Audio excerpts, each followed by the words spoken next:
and welcome back to Fooling Around, where I am James, I'm always Zach. as always. And today we're doing something not quite always, playing Binding of Isaac Afterbirth. We were trying to do Dragon Commander Infinity, but shit broke. Shit broke as in our recording kind of fucked up. We realized that we can actually choose frame rates of stuff, and we chose them very low. Which explains why Dreadmore has a little bit of lag sometimes, but anyway. But it wasn't nearly as bad as Dragon Commander, because Dragon Commander would go down to like 5 frames a second on a few occasions. But, yeah, we're trying to fix that. Hopefully this will work. Hopefully. Yeah. Well, I managed to adjust it, the settings and all that good stuff, so we're learning what we're doing. We're not complete idiots. We're just close to it. Partly. Yeah. We're just partly idiots. And right now we decided to do this as kind of, that's a bum. As kind of just a, fuck you. As just a, test play. He was like, hey, if this isn't too high of a demand in the game as compared to, wow, that was the smallest level. As to, Dragon Commander. So hopefully if this works, it'll be a good start to everything. But anyway, What? I was just saying I have a story to tell, but you said you sound like you're trying to say something. Oh, nah, go ahead. So I have a story for a person who said they subscribed to us if I told him the story, and I decided that I would share the story on this channel because it's a funny story. Actually, this is the first time I'm going to tell this story. It's my first time experiencing a stripper. A stripper? A stripper. So, Okay. we were when I was working at Chuck E. Cheese, that's a job I won't care about saying because I hate that place and I'm not afraid to say bad shit about them. I died already. Cool. This is starting off amazing. But, Absolutely. me and some of the managers were friends. Well, actually, I was a manager, so that's probably why we were friends. But, point is, we were friends, and we went to one of the female managers' birthday party. She was, like, turning, like, 26 or some shit. I don't remember how old she was. I don't remember how old she is now. Point is, we were at a birthday party, and we were at her house. Me and a whole bunch of other managers and co-workers were there, and we were all kind of chilling. And it was, like, all the male managers were, like, in like one room talking about cars, and I'm like, I'm not really a car guy, so I decided, oh, hang out with the girls who all playing beer pong. I'm like, this sounds much more fun to me, so I'll just go over and do this. There was like 2 other guys in there. I'm like, okay, whatever. And we're sitting there, and this is where the story starts. In we had another manager who had a night job. His night job was a stripper. And to celebrate her party, all the females knew, but apparently none of the guys did. He walks up and goes, I have a special birthday gift for you.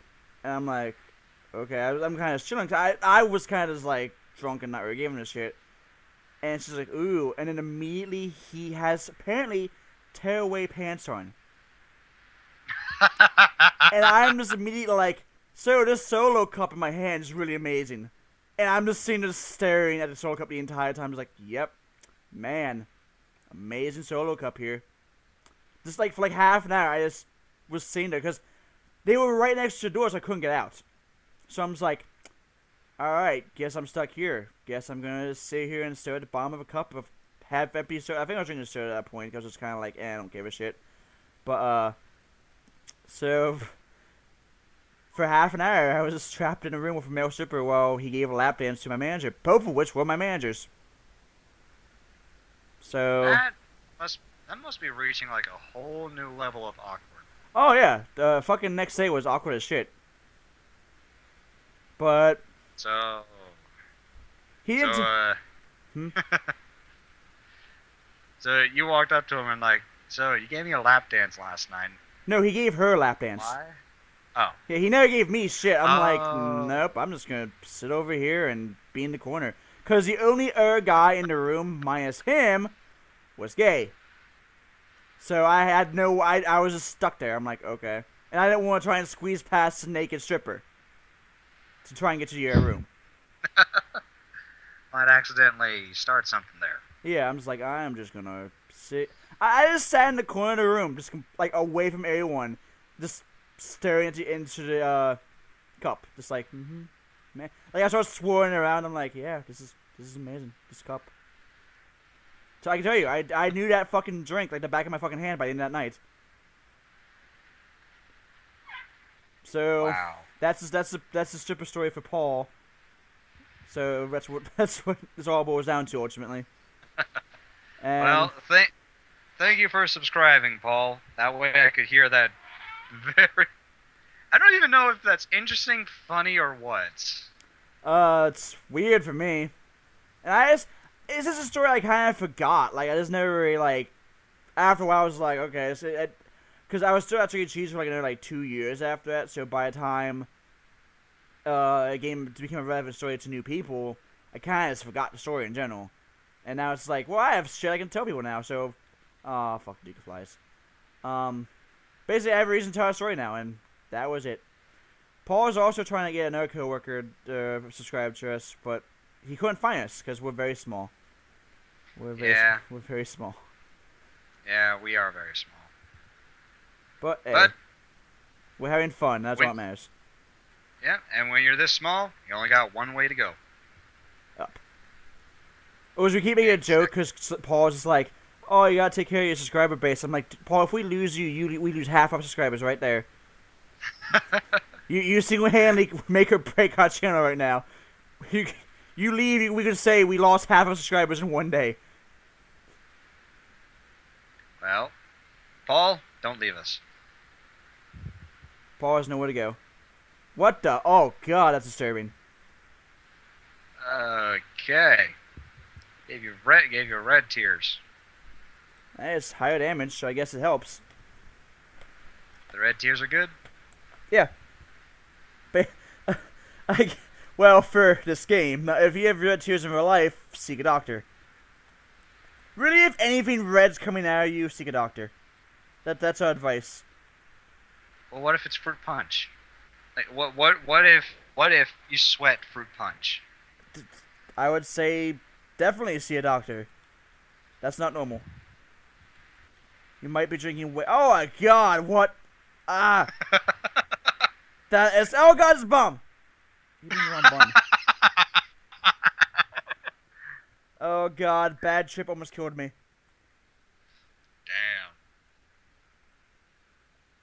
Oh, that reminds me. Should we be trying to keep ourselves PG? I just told a story about a fucking stripper. Oh yeah, but I meant like with our words. Have I not been using curse words this entire time? Oh, don't kill me. Good point. We're also playing a game where, well, there's a heart on the floor right now. Well, I get that. But I was wondering if we shouldn't be like cursing as much. I say we do what we want to do. I kind of just curse whenever I want to. So, I don't know. All right, Sailor Talk it is. We probably should have discussed this before we decided to make a YouTube channel. Maybe. Where's the fun in that? So I want to tell you about my new build in Fallout 4, which is a game we should probably play, but we'll probably never go into because we both have it on PS4, and it's a lot harder to record on PS4, even though I have the equipment to do so. Well, I don't think it would be that much harder. Just getting us both to be able to watch it at the same time might be a little bit tricky. Yeah, I didn't want to do it, but so did I tell you about Lucky build? No. I have nothing but luck, nothing but charm, and nothing but agility. That's all my stats are going into. Minus like finding bobbleheads and shit. But as of actually putting stats in, that's the 3 stats I have: 10 luck, 10 charisma, 10 agility. The point of this is for the whole, if I can't charm my way out of a scenario, luck my way out of a scenario, I'm going to run my way out of a scenario. That's how I've been kind of wording it. Never again. Okay. What does that do? I don't know. There's a lot of stuff that I just don't know what it does in this game. It's not in the normal spot. Yeah, it's like things you can drop those things in the bomb. That doesn't help any, but oh yay, cool. Just what I wanted. Cannot every pill screw me right now? But you know how luck has a lot of stuff for critical hit stuff at? Yes.